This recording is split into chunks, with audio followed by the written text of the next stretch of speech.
Docteur Hubert Douansri, on s'étonnerait sans doute que je ne vous pose pas cette question.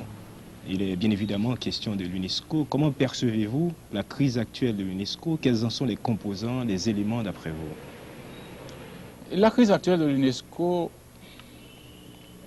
a ses origines dans une attitude prise par l'UNESCO en 1975 vis-à-vis d'un vote de sanctions à l'endroit d'Israël. Oui. Alors, depuis lors, il y a une sorte de tension entre certains groupes de pays, entre certains groupes d'États, et ceci a amené certains clivages qui n'ont pas servi la cause de la coopération internationale. Oui. Et évidemment, l'UNESCO est aujourd'hui une organisation avec des problèmes, ce qui est tout à fait normal. Mais il faut rendre hommage au fait qu'en dépit de toutes ces difficultés, il y a quand même un très grand effort de consensus entre les membres, entre les États membres. Mais cette crise de l'UNESCO, je la considère comme étant normale à toute institution humaine. Et les États qui sont membres de l'UNESCO sont suffisamment armés idéologiquement pour se concerter et éviter le pire. Donc moi je suis très confiant et je pense que l'UNESCO devra s'en sortir. Mais est-ce que, d'après vous, l'attitude des États-Unis ne risque pas d'entraîner l'UNESCO dans une situation de non-retour? Je fais confiance aux États-Unis d'Amérique, Oui. qui sont une grande nation. Les États-Unis ont des responsabilités à l'échelle de la planète et leurs tâches ne sont pas aisées. Il est évident qu'il y a des courants qui parfois se contredisent. Quand un courant s'affirme, il peut aboutir à des décisions qui ne sont pas partagées unanimement par la communauté internationale. Donc, je crois que les États-Unis ont réagi vis-à-vis de l'UNESCO parce qu'il y avait, il faut l'admettre, une situation de tension. Les États-Unis étaient souvent seuls quand il fallait voter des résolutions ou des déclarations concernant le Moyen-Orient, concernant certains États et du tiers-monde, etc. Donc, aujourd'hui, cette réaction que nous regrettons, je suis le premier à la déplorer, et ne me fait pas redouter le pire. Je crois que une fois que les États-Unis auront recueilli la somme d'informations qu'ils souhaitent de l'UNESCO, du directeur général, de tous les États membres, je suis persuadé que la situation va se normaliser.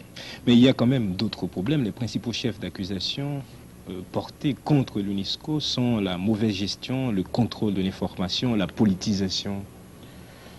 Évidemment, les critiques concernant la politisation, les reproches concernant le contrôle de l'information, concernant la mauvaise gestion financière, n'ont pas la vertu de me convaincre.